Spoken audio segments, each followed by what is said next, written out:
Boa tarde a todos, sejam bem-vindos ao nosso seminário de Dinâmica Orbital e Planetologia. Hoje a gente tem o prazer aqui de ter mais um membro do grupo que vai apresentar, é a Patrícia Busato Siqueira. Ela fez graduação, mestrado e está fazendo doutorado aqui junto ao grupo na Unesp Campus de Guaratinguetá. E a Patrícia voltou recentemente de um estágio sanduíche. Quanto tempo você ficou lá, Patrícia? Foi mais de um ano, né? Foi quase 2 anos. Quase 2 anos, né? Então, um grande sanduíche. Sim. Então tá bom, E o que ela vai apresentar tem a ver exatamente com o que ela andou desenvolvendo lá durante esse período. Então, Patrícia, seja bem-vinda, pode compartilhar a sua tela. Obrigada.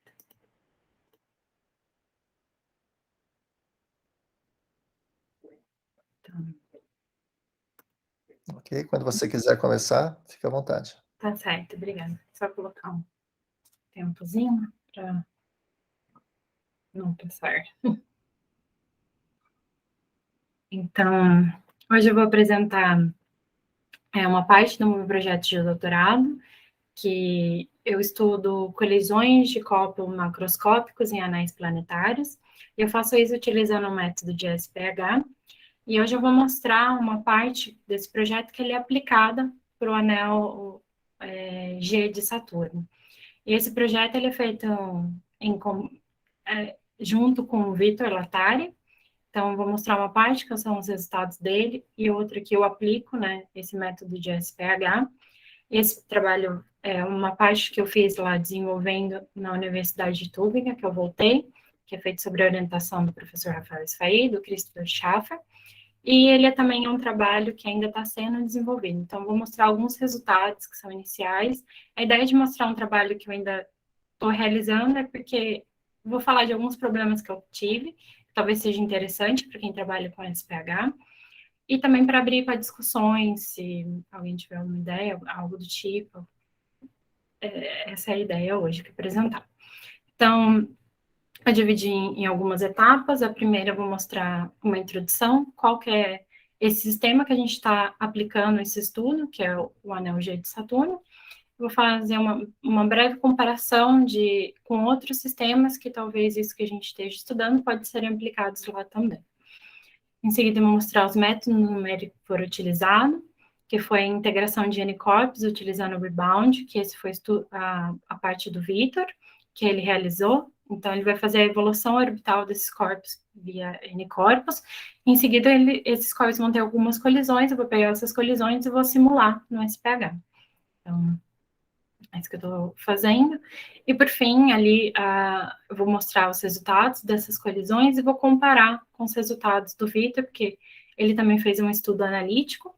Então, a gente vai ver essa diferença do estudo analítico com o método de SPH e ter ali alguns resultados da produção de poeira, o que pode acontecer nesse sistema. Então, iniciando, a gente está interessado nesse sistema que é o anel G de Saturno, ele é o anel de poeira, que é esse caso que ele está aqui. E nesse anel ele tem um arco, que é o arco G, e apenas um arco que, para quem não está acostumado, é uma parte mais brilhante desse anel. Então, ali onde ele tem um acúmulo maior de corpos ali, de densidade também. E esse arco, ele está em corrotação com o satélite Mimas de Saturno, eles estão presos ali. E no centro desse arco, ele tem um pequeno satélite que é o Iridium. Então, aqui na setinha são as observações da Cassini, e ele mostra onde que estava o Iridium. E o Iridium, ele está bem no centro dessa ressonância, então ele está no centro dessa corrotação. E ele é uma corrotação de 7,6, o que faz com que você tenha ali, né, nesse anel, como se fosse 6 aglomerados, né, 6 arcozinhos. Porém, no anel G, a gente só observa um arco.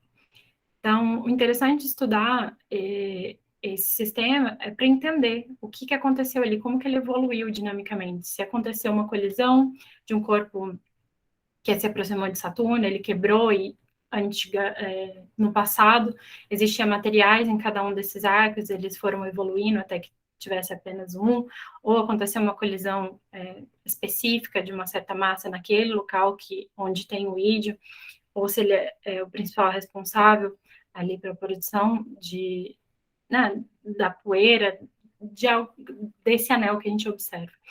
Então, ele é interessante estudar, porque existem diversas teorias, além dessas colisões que acontecem ali.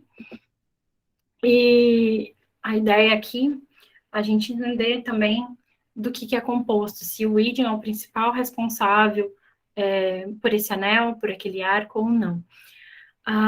Então, a gente pode fazer um comparativo com outros arcos conhecidos, como o diante e metone. A gente pode utilizar, fazer o cálculo da área normal equivalente desses arcos e desses satélites. O que isso vai dizer basicamente, digamos assim, o quão brilhoso é cada um desses objetos. Ele vai dar referência ao brilho de cada um deles. Quando a gente faz os cálculos da área para o ídio, para o arco do ídio, a gente tem um resultado que ele é de 50 quilômetros quadrados. E o ídio, a sua área equivalente, é de apenas 0,7. Então, ele é bem menor do que o brilho do próprio arco. E comparado com o antimetone, o arco tem em torno de 1 e o próprio satélite tem em torno de 0,84. Então, eles são ali comparáveis. E no caso de metone, o arco é 0,3 e o brilho de metone é muito maior do que o próprio arco, 0,82. Então, nesse caso, como o ídio ele é muito menor, brilhante, ele é muito pequeno, ele é muito menos brilhante que o próprio arco, isso não dá indício que existem outros corpos ali dentro que justifique esse brilho que está ali. Então, uma das hipóteses é que existem ali corpos que estão abaixo da resolução da Cassini, porque ídio foi observado pela Cassini, mas os outros corpos que estão ali no arco, nesse anel, eles estão abaixo da resolução. Então, provavelmente, esses corpos estão ali abaixo da resolução e eles estão ali em torno de centímetros, metros, eles são macroscópicos. E quando olha os perfis de absorção desse arco, desse anel, pelos perfis também existem alguns indícios que esses corpos possam ser macroscópicos.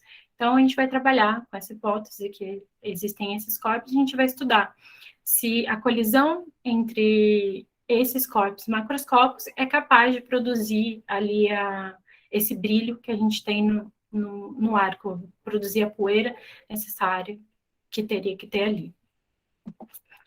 E esse sistema aqui, um dos mais conhecidos, né, além do arco, né, do arco G, onde poderia também existir esses corpos, são os arcos de Netuno, que é o mais similar. E outro aqui, eu estou fazendo um comparativo entre os anéis G e E de Saturno, que nas observações, a maneira que eles emitem, eles são comparáveis com os anéis de Urano. Aqui em vermelho é o anel G com o anel Mi de Urano, aqui é o anel E com o anel Ni de Urano. Então, para o anel de Saturno G, essa discussão que eu trouxe, o anel E, a gente sabe que tem ali as cédulas no centro, que deve gerar essa poeira. No caso de Urano, a gente não tem ali bem definido quem que realmente seria o gerador de poeira, de brilho, né, desse corpo. Então, podem ser que também existam esses corpos macroscópicos nessa região. Então, ali alguns sistemas que também pode ser estudado, esse método que a gente está trabalhando. Então, para simulações, o que o Vitor fez foi realizar simulações Gene-Corpus, utilizando o Rebound. Então, ele integrou Saturno, Mimas, e considerou também o achatamento desse corpo. Então, aqui tem os valores que foi considerado. Ele considerou 2 tipos de simulação, incluindo o ídio e sem o ídio. A ideia de incluir o ídio é que você vai ter corpos ali, macroscópicos também de metro, né, comparável, menor do que ídio, mas ali não são olhos de diferença. E quando a gente integra junto, se esse sistema ainda se mantém estável ou não. Que a gente sabe que ídio está lá, então esse sistema, esses corpos não podem afetar a órbita de ídio. E quando a gente não considera o ídion, é se a colisão desses corpos, eles poderiam se aglutinar ou gerar um ídion ou algo do tipo. Então, existem esses dois tipos de simulação. Ele considerou corpos de tamanhos que estão abaixo da resolução, então, em torno de 50 metros e 20 metros, e dois tipos de densidade, a densidade do gelo e a densidade de 500, que seria considerando como se os corpos fossem porosos. Então, a nossa ideia, ele simulou isso e vai acontecer essas colisões entre esses corpos desses tamanhos. Vou primeiro focar em alguns dos casos dele, sem o ídion, para corpos de 20 metros, para esses dois tipos de densidade. Então, o resultado das simulações do Vitor foi que teve, para cada uma dessas densidades, a gente teve diferentes quantidades de colisão. Aqui, a quantidade de colisão, não se engane, que não é porque, dependendo da densidade, você tem mais colisão que um caso ou outro, é que ele distribuiu todos esses corpos desse tamanho, com essas densidades, até que desse a massa total estimada do ar. Então, para uma densidade menor, a gente tem mais corpos. Então, aqui a gente tem essa quantidade de colisões, e ele analisou ali quais que seriam esses tipos de colisão, o quanto que conseguiria gerar de poeira ou não. E para fazer esse estudo, ele utilizou o método, os mapas da Lenhart e Stewart. Os mapas dela diz que para uma determinada colisão vai depender da velocidade de impacto desses corpos, a massa deles e o ângulo de impacto. E o resultado dessa colisão, ela pode ser uma erosão, um perfect merge, um hit and run. Então, ele fez esse estudo analítico.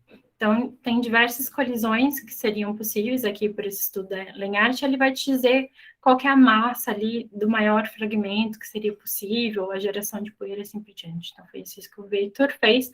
Porém, esse modelo, ele faz uma consideração que esses corpos da colisão, eles teriam que estar em regime gravitacional. Ou seja, eles teriam que ter pelo menos ali alguns metros. Isso significa que o nosso estudo, a gente está bem no limite desse modelo. Alguns dos nossos corpos, eles estão em regime de força, e ali, bem no limite mesmo desse modelo. Então, para estudos de N-corpos, utilizando esse método analítico, ele é o ideal, mas para o nosso caso é complicado, então a gente quer comparar. A gente vai fazer os estudos de SPH e comparar com esse resultado para ver o quão divergente eles seriam ou não. Então, para aquelas duas simulações, aquelas quantidades de colisão, esses são os mapas que o Vitor gerou. Então, é possível verificar que aqui, para uma menor densidade, teria bastante colisões catastróficas, poucas colisões seriam um perfect merging, nesse caso também, para velocidade de gelo. Então, agora olhando só para o caso com a densidade do gelo,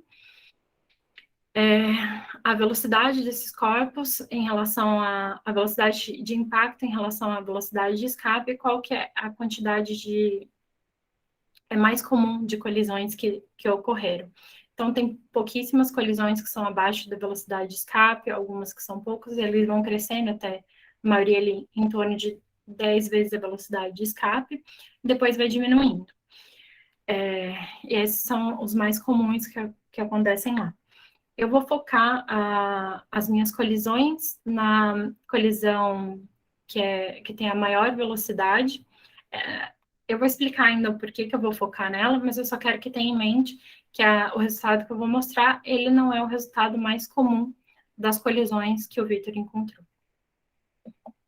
Então, para realizar as colisões, então, aconteceu no rebound, a gente vai levar para o SPH agora, essas colisões, e para fazer isso eu estou utilizando o SPH, eu utilizo o Melapucuda, que foi desenvolvido pela Universidade de Tübingen, onde eu estava trabalhando.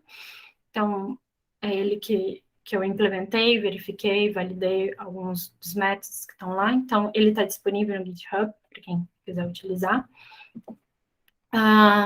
Os modelos que eu vou utilizar, como esses corpos são gelo, eu vou utilizar os parâmetros que estão no paper do Benz e Aspalg para o gelo.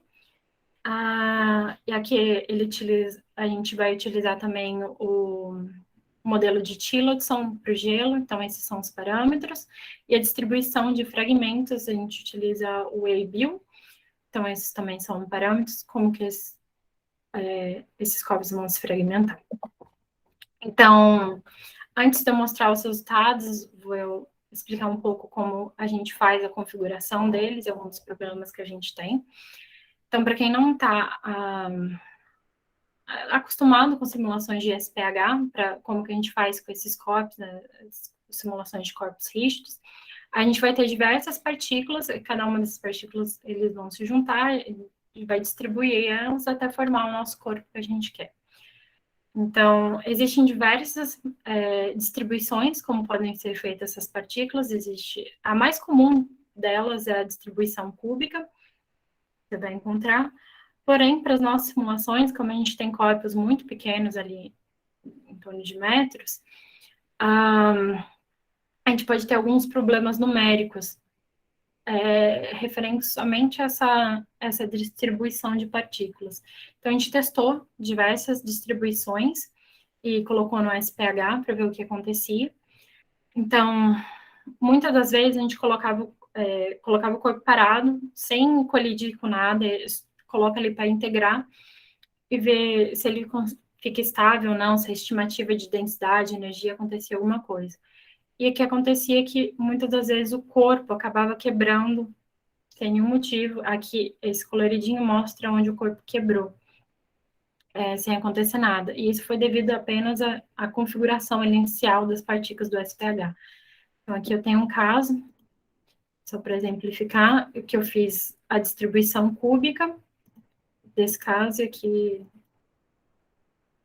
do nada, esse corpo quebra aqui nos polos, e essa quebra ele vai aumentando ali, conforme dentro do próprio, esse que é um recorte do corpo. Então, isso é um problema para a gente, como nossos corpos são muito pequenos, eles estão muito suscetíveis a esse erro. Então, a maneira de consertar foi, a gente utilizou essa distribuição de casca. Para fazer essa distribuição, eu utilizei um programa que é o Sigen, ele também está disponível no GitHub, e ele faz com que a distribuição desses corpos ele seja o mais uniforme possível.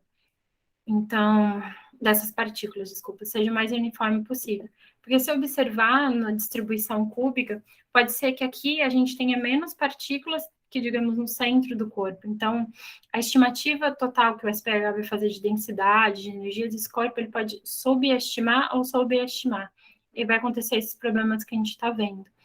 Então, a gente está utilizando esse método que ele consegue manter, né, essa distribuição ali o mais uniforme possível. E para essas, então, a gente está utilizando o Sigen. Além disso, o que o SPH faz, né? Ele está interessado sempre ali fazer uma estimativa da densidade total desse corpo. E para fazer isso, ele faz dessa forma, ele vai depender de uma função que a gente chama de kernel, esses smooth kernels. Então, que é essa função, e essa função que ela realmente quer fazer é tentar fazer essa estimativa de densidade da maneira mais acurada possível, que não seja, que não demore para fazer, né, computacionalmente, que ela seja rápida, e que ele vai pegando de conjuntos de partículas para fazer essa estimativa. Então, o número de vizinhos também vai depender. Então, esses erros que a gente viu, essas estimativas, eles estão dependendo principalmente da configuração que você está colocando em cada um desses corpos, da quantidade de corpos e quanto que você está considerando ali de números de vizinhos. Então, um estudo que eu fiz foi utilizando ali aquela distribuição de casca com Sigen, qual que seria ali um método que ele se manteria mais estável. Então, aqui eu tenho um gráfico para o corpo, então, está integrando um corpo sem nada acontecendo com ele. ele não deveria ter um aumento de energia, porque nada está acontecendo, mas é normal que no começo da simulação ele aumente um pouquinho a energia e depois ele se mantenha estável. Então, eu fiz um gráfico considerando diversos números de vizinho aqui de 30, 48, 55, e assim por diante. O quanto essa energia aumentaria até onde ele se manteve estável. Então, esse gráfico eu fiz um corte até onde ele se mantém constante depois. Então, onde eu teve o menor aumento de energia seria o 30 números de vizinho, teria aqui até ele se manter estável, porém, ele foi um dos casos que ele teve ali uma variação, esse aqui é a variação de pressão, ele variava de pressão positiva e negativa muito rápido, e aconteceu ali também, teve esse aumento na energia, ele acabou quebrando, igual daquele caso que eu mostrei anteriormente. Então, ele não é ele fez uma subestimação da densidade, que não é o que a gente quer. Então, o caso que mais deu certo para a gente, que manteve a energia mais baixa, foi de 55 números de vizinhos, que é o que a literatura diz ali que seja em torno de 48, 55. No nosso caso, esse 55 foi o ideal.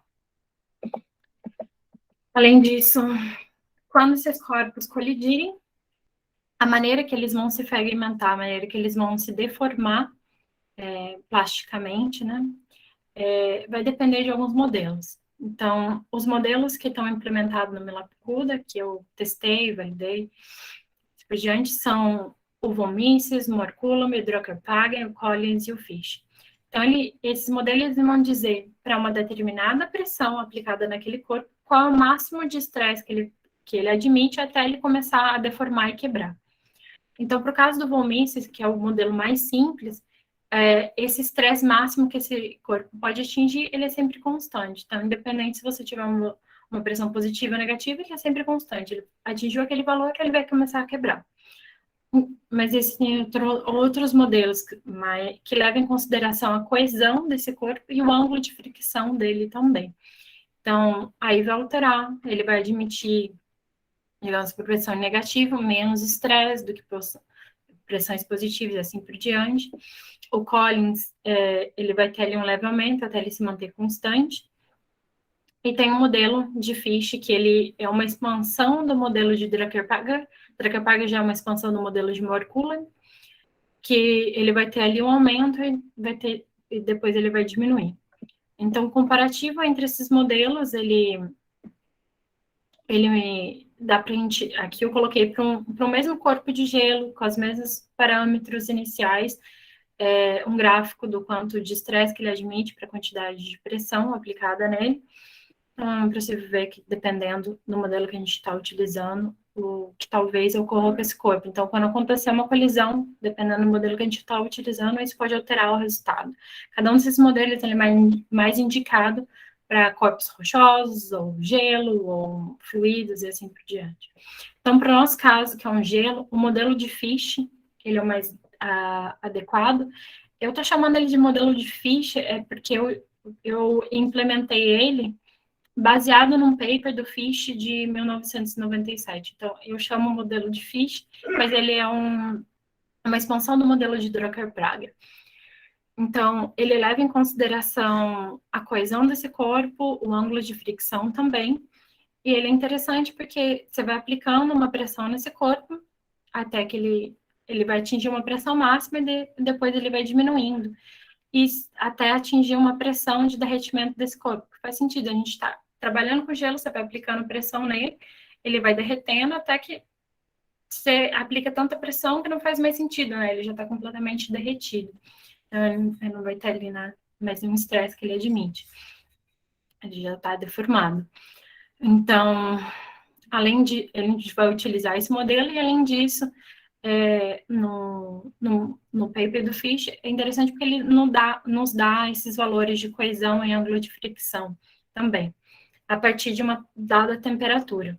Então, a maioria dos experimentos de laboratório, onde a gente consegue esses valores, eles fazem para temperaturas em torno de menos 10 graus Celsius. Aqui tem um caso de menos 40, mas os corpos que a gente está trabalhando, eles estão numa temperatura muito baixa. Então, interessante a gente utilizar esse modelo dele, que a gente consegue fazer uma estimativa de quanto que seria esses valores de coesão e ângulo de fricção. Que isso vai influenciar em como que o nosso corpo vai deformar ou não. Então, essa ideia do que a gente vai utilizar no SPH.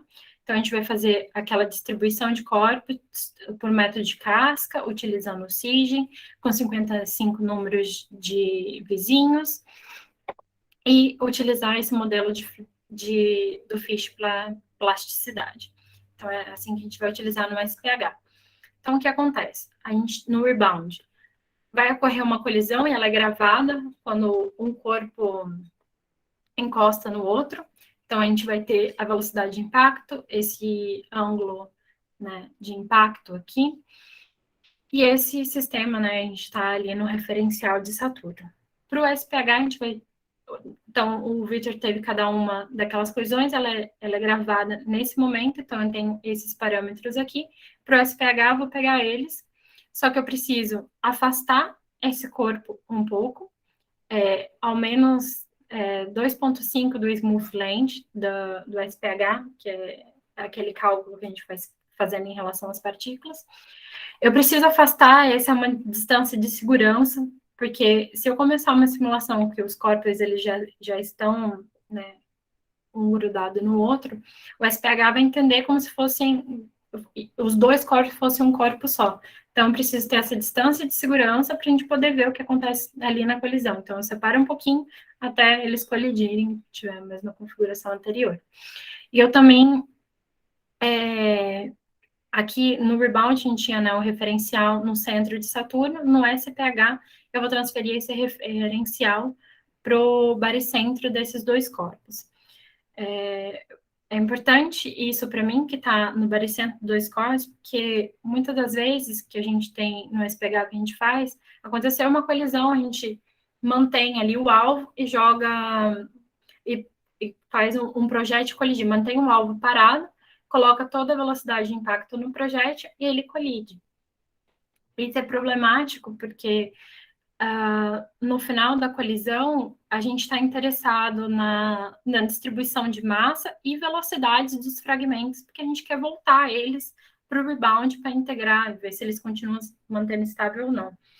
Se a gente coloca toda a velocidade no projétil, os fragmentos do projétil eles terão mais velocidade que do alvo. Isso não é interessante, porque ali a gente pode ter alguns problemas. O sistema que a gente está trabalhando no arco, ele é bem sensível a essas velocidades. Então, quando eu considero ali nesse referencial do baricentro, a gente está considerando ali as velocidades reais, tanto o alvo quanto o projétil tem velocidade. Então, alguns problemas, comentar, que eu estou tendo com essas simulações, que daquelas colisões do Victor, que ele encontrou, da menor velocidade de impacto que ele encontrou foi essa daqui, 0,08 metros por segundo. Aqui está tudo em SI. E a maior foi essa de quase 20 metros por segundo. O problema é que eu posso simular todas, a nossa intenção é simular todas aquelas colisões no SPH, mas eu posso fazer ali um recorte para simulações que estejam acima da velocidade de impacto, a velocidade de impacto seja maior que a velocidade de escape, porque a gente sabe que se ela for menor, eles praticamente vão só bater, não vai acontecer muita coisa, então vale a pena simular no SPH.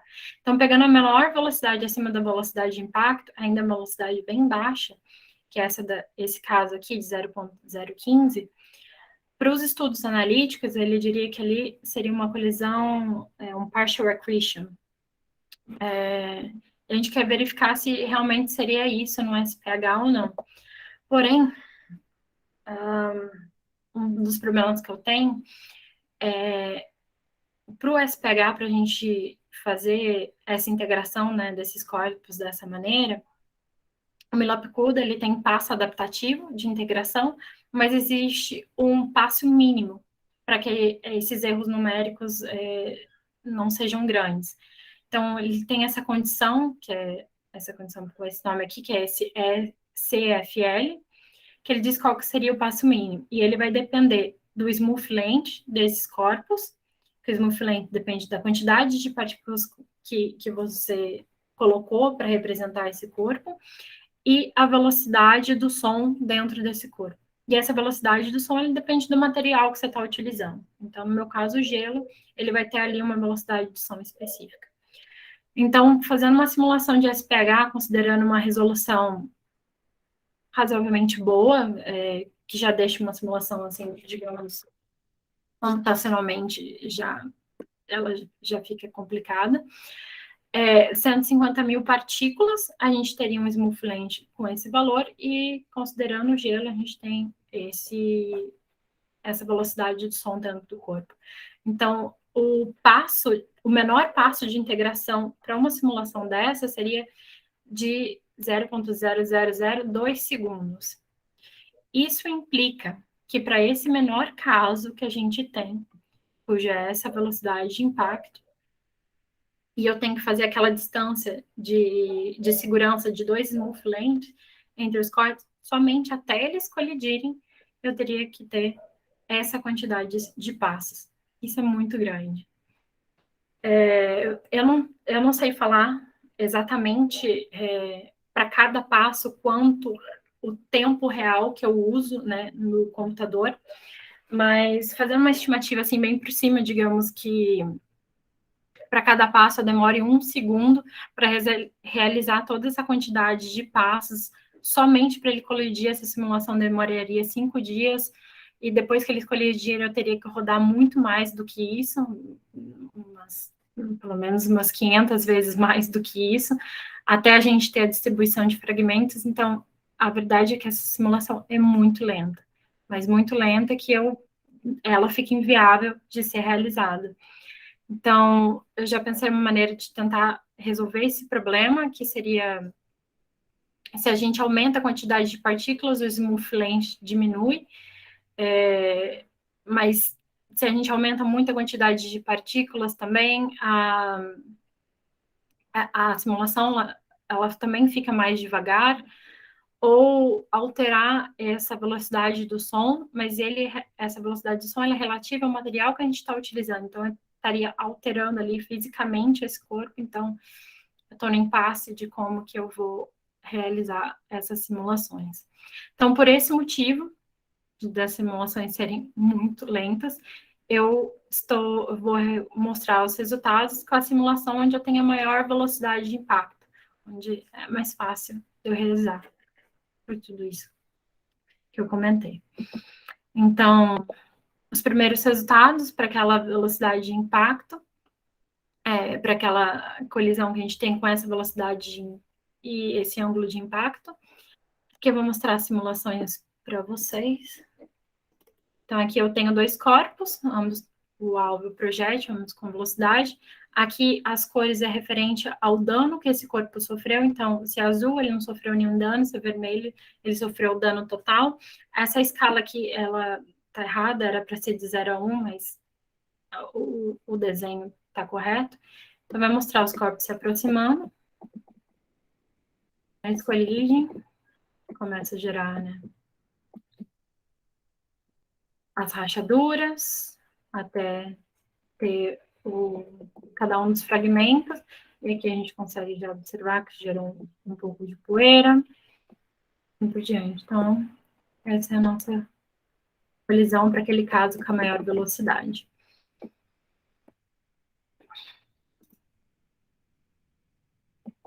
Então, aqui... Opa! Então, o resultado dessa colisão, comparado com os resultados analíticos que o Victor fez com a Lenhart Stuart, diria que essa colisão ela seria super catastrófica, e que o maior fragmento dessa simulação seria esse valor comparado com a massa total dos corpos. Então, seria um fragmento muito pequeno. O maior fragmento ele seria muito pequeno. E a produção de poeira seria de 75,12%. E com os nossos resultados do SPH, isso é bem diferente. O nosso maior fragmento, ele tem 0,28 da massa total, então a gente tem um fragmento que ele é bem grande, e tem diversos outros pequenos, mas tem um que é bem grande. E a produção de poeira, na verdade, a produção de poeira eu fiz um cálculo, eu cortei pela estatística a quantidade de fragmentos que seria 0,01 menor do que a massa total. Então, tudo que é menos que isso eu chamei de poeira. Então, no nosso caso foi 3,27. Então, é muito menor do que o resultado analítico. E esses foram os nossos fragmentos, em relação à massa final deles e à velocidade que eles terminaram a simulação. A cor é referente se esse fragmento ele tem massa ou do alvo ou do projétil, ou se ele é um misto de ambos os corpos, como esse caso aqui, que é um rosa clarinho. Então, o que a gente fez foi pegar todos esses maiores fragmentos, a gente pegou os 25 maiores, voltamos para o rebound, para ver se ele se manteve estável. Então, o que o Vitor fez foi pegar esses fragmentos, colocar no centro da ressonância, verificar se eles continuam no arco ou não, após a colisão.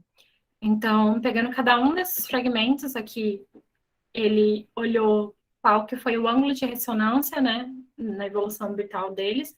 Então, aqui, se o ângulo estiver librando, não estiver circulando, quer dizer que ele continua no arco. Então, a gente tem alguns fragmentos que continuaram e vários outros que acabaram saindo do arco após a colisão. E aqui, aquele mesmo gráfico, aqui, quem está né, tá transparente, quer dizer que esse fragmento ele acabou saindo do arco, esses foram fragmentos que se mantiveram dentro do arco.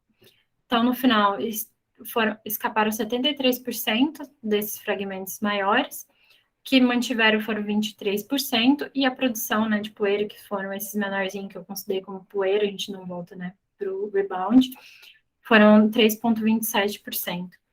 Então, é interessante esse caso, lembrando, esse é o caso com a maior velocidade, ele não é a colisão mais comum que o Vitor encontrou, mas essa é a ideia que a gente está fazendo no nosso projeto, eu mostrei um dos resultados, o principal, os outros a gente ainda está realizando, mas é isso que a gente está fazendo para entender o que vai acontecer ali dentro desse arco. Quantos que vão se manter estáveis ou não, qual que vai ser a produção de poeira ou não, o quanto que os nossos resultados estão divergindo dos resultados analíticos. Então, é isso que eu queria mostrar, os resultados que eu queria trazer, mostrando que ali o estudo do arco, né, ele é bem complexo, existem várias teorias, a gente está focando ali nos casos onde existem corpos macroscópicos.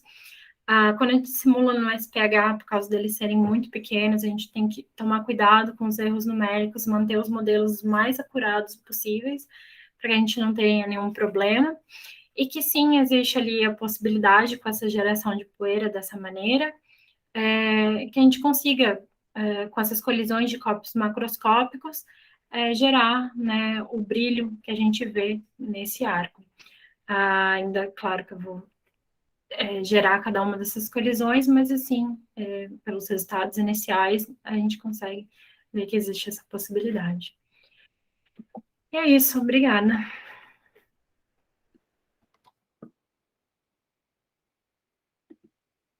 Obrigado, Patrícia. Excelente apresentação. Obrigada. Estamos abertos a perguntas, comentários, sugestões. Ernesto, por favor. Parabéns pela apresentação, Patrícia, muito bacana. SPH é uma coisa muito legal. Mas eu estou um pouquinho preocupado aí com os seus resultados comparados aí com os resultados analíticos. Você pode voltar aquela figura onde você faz a comparação dos dois? Esses resultados analíticos que você está comparando, esses resultados analíticos que você está comparando, eles foram tirados de algum modelo, de algum experimento. Você sabe que tipo de experimento que eles foram tirados? Então, esse foi das simulações da Lenhart Stewart, né? Que eles fazem no SPK de Graph. Eles usaram Eles usaram também SPH. Isso. Não, é o PKD grave. Tá, Então, que é um tipo de smooth particle também. sim. E, então, são resultados analíticos. Ele usa também modelos mais simples. É diferente. Existem alguns modelos que são baseados em experimentos físicos mesmo, você jogando uma bolinha na outra, né? Sim. Mas é interessante você...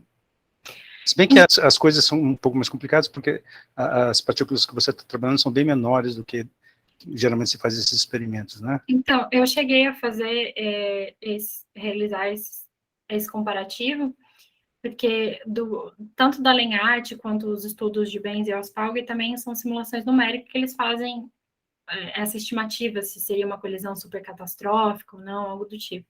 Uhum. E tem um estudo que eu fiz, um comparativo de laboratório, que é esse da LIWA, que é um estudo de laboratório, do Benz e Auspalg, que é numérico, e mostra que a colisão catastrófica, o que o Benz e Auspalg diria que seria uma colisão catastrófica, na verdade, seria 4 ordens menor para uma de laboratório. Então, tem essa diferença, e só que o Benz e Auspalg usa aquele modelo de plasticidade, o mais simples, que é o de von Mises. Então, o que eu fiz foi reproduzir o de Benz e Auspalg e trocar o modelo de plasticidade para ver se eu conseguiria reproduzir esse resultado de laboratório.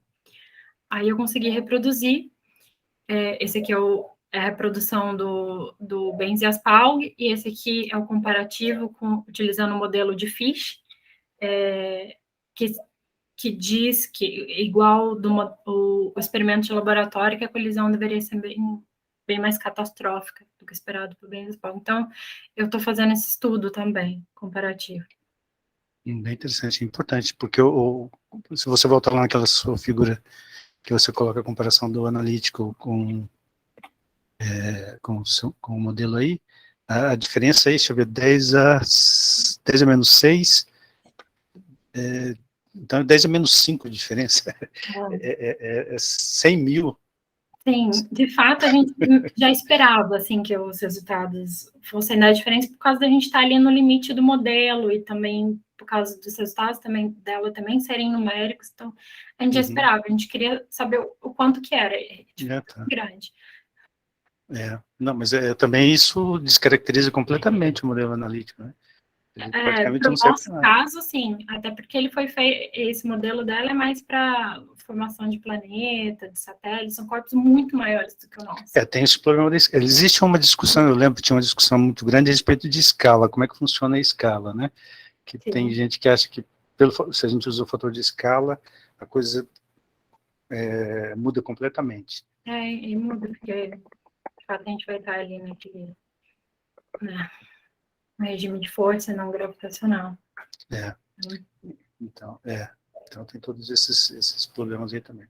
Mas é bem interessante, eu acho que provavelmente o seu trabalho vocês publicaram, vai causar uma certa polêmica aí por causa dessas diferenças, mas me parece bem interessante. Parabéns. Obrigada. Patrícia, você poderia voltar de novo na tabelinha que você mostrou agora, que tem a figura que o Ernesto pediu?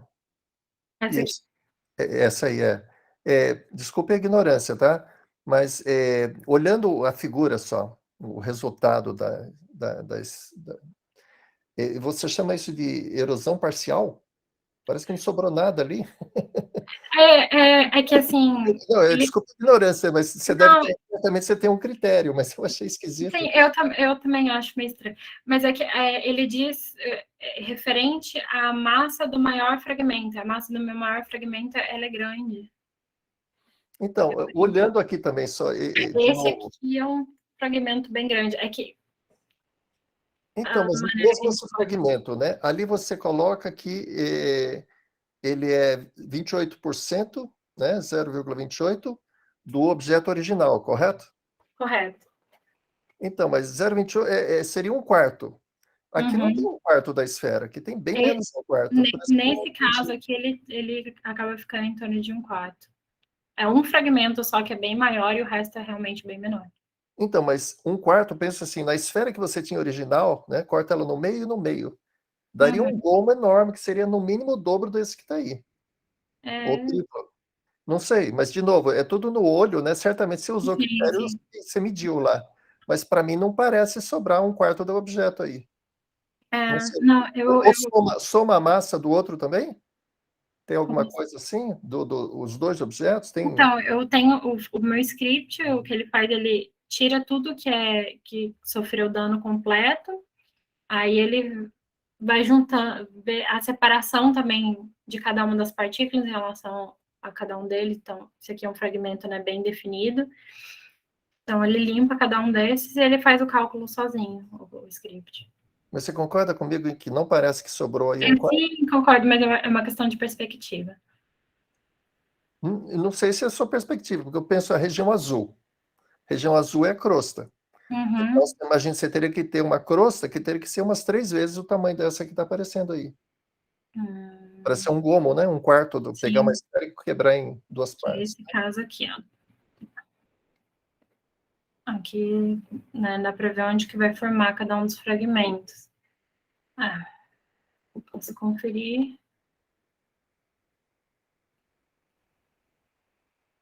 Esse aqui, acho que seja o fragmento maior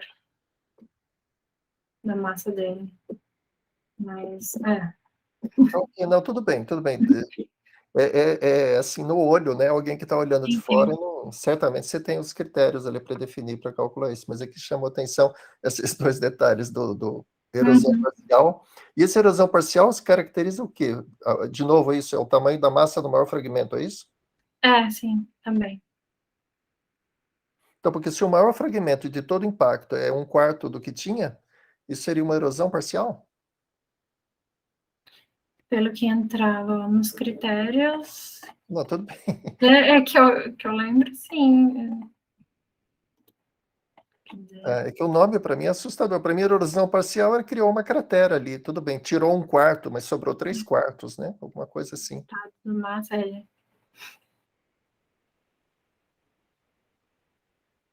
É aquele ali, o que que tá? Eu não estou conseguindo ler. É a massa do...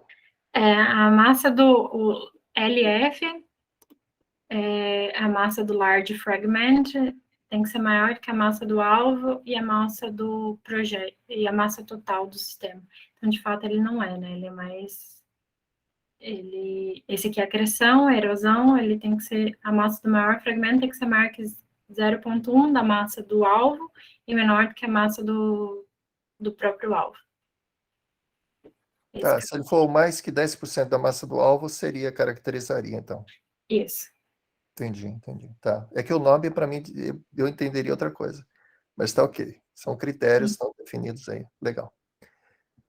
Bom, mais perguntas, pessoal? Alguém mais alguma pergunta, algum comentário? Rafael, por favor. Oi, boa tarde a todos. Boa tarde, Patrícia. Obrigado pela apresentação. Parabéns pelo trabalho. Eu vi que nesse modelo vocês têm muitos parâmetros livres a trabalhar e que vocês focaram realmente em um trabalho bem preciso, né? Eu tenho visto algumas simulações com PKD-Graph em que tipicamente acontece depois das colisões de 2 corpos uma distribuição de momento angular e esses 2 corpos eles começam a ter uma certa rotação. E aí, ocasionalmente, eles podem colidir novamente, se fragmentar e tudo mais. Deve ser bastante custoso usar isso no SPH. É uma dificuldade. Mas aquele modelo analítico que você está comparando já leva em conta esse rompimento por rotação, não? Não, eu acredito que não leva em consideração, não. Não sei se o Victor consegue dizer, mas pelo que eu lembro, não. E no nosso caso, eu conseguiria ver, mas eu teria que integrar isso por muito mais tempo. Minhas simulações já são muito demoradas, então tem que considerar, né, o self-gravity e várias coisas. Então, mas você consegue ver. Sim, mas demoraria muito mais tempo para simular. Eu não estou simulando para verificar isso por questões computacionais mesmo. Entendi, mas você tem, mesmo instantaneamente, o vetor momento angular variando antes e depois da colisão, ou a esfera fica estática mesmo no início? Não, Ela não rotaciona? elas rotacionam, sim. Aqui, tá vendo? E eu consigo verificar esse momento angular antes e depois. É que como eu não estava interessada nisso, eu não sei te dizer, que eu não fiz esses cálculos, mas é possível verificar. Porque talvez se você tiver a distribuição de momento angular depois da colisão, como o momento angular vai se conservar, talvez tenha alguma coisa analítica que possa te acrescentar nesse quesito, né, para saber se o corpo ainda pode ter outras colisões em si. Mas eu acho um trabalho bem fascinante, talvez, às vezes, eu não sei, de experiência prática de simulação, a gente se preocupa muito com a precisão. Mas quando um trabalho, ele interrompe, quando a gente não consegue usar a melhor precisão possível, talvez a gente tenha que diminuir um pouquinho a precisão e tentar ver se os resultados ainda fazem sentido fisicamente. Eu não sei se vocês também estão pensando nessa estratégia. Sim, Geralmente a gente faz isso. sim, eu pensei um pouco nisso, diminuir ali um pouco a resolução, né, porque eu estou usando uma resolução 150 mil, não é, às vezes o pessoal usa 500 mil, então, já é ali razoável, mas diminuir mais que isso não seria bom, eu pensei nisso, de maneira de diminuir a precisão. E outra seria mexer um pouco ali no modelo do material, para poder alterar aquela velocidade de som ali dentro, mas aí eu estou mexendo no material, então eu tenho que fazer alguns testes antes, para ver o quanto que eu consigo mexer sem alterar muito, sabe? O gelo seria o que você precisa de uma maior resolução, então, se você considerar outros tipos de gelo que existem nessa região, dopado com CO2, CO, que são mais frágeis a temperaturas e pressões mais baixas, será que não sei, a composição desses objetos do anel indicam que tem... Considerar algumas outras composições, mas é difícil o quanto que eu consigo mexer nisso. Alterar muito fisicamente, mas é algo que sim, é uma linha que eu tô tentando ir para mexer, para tentar melhorar nessas simulações. Legal, parabéns novamente pelo trabalho e obrigado. Obrigado, Rafael. Só aproveitando a pergunta inicial do Rafael, eu ia perguntar para você, Patrícia, se não tem a ver com as escalas de tempo, né? Porque o período de rotação desses objetos, mesmo sendo pequeno, eles são bem maiores que o tempo de simulação que você faz, né? A simulação é um tempo, assim, bem curto, né? Então, acho que talvez, não sei se responde a pergunta do Rafael, mas talvez o efeito da rotação praticamente não dá tempo de ocorrer, né? Pela velocidade do impacto, não? Faz sentido?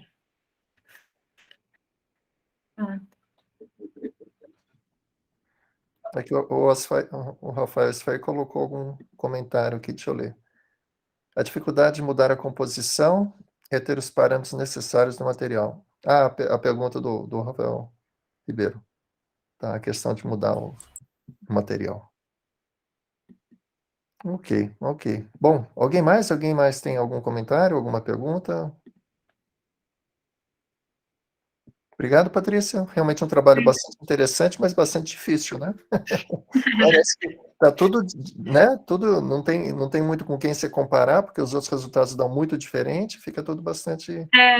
E para o SPH não tem muita simulação com corpos tão pequenos, então isso dificulta mais ainda. É sempre formação, corpos de escalas bem maiores.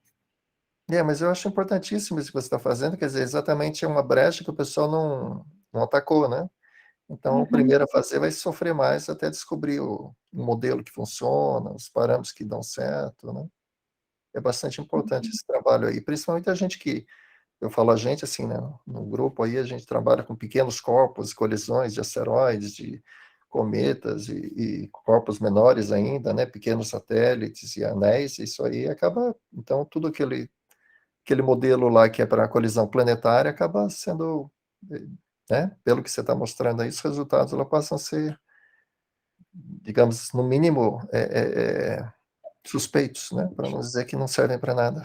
Sim. Você tem ordens de grandeza, então, legal, legal. Ok, então agradecer você novamente, Patrícia, obrigado pelo seminário. Obrigada. Agora a gente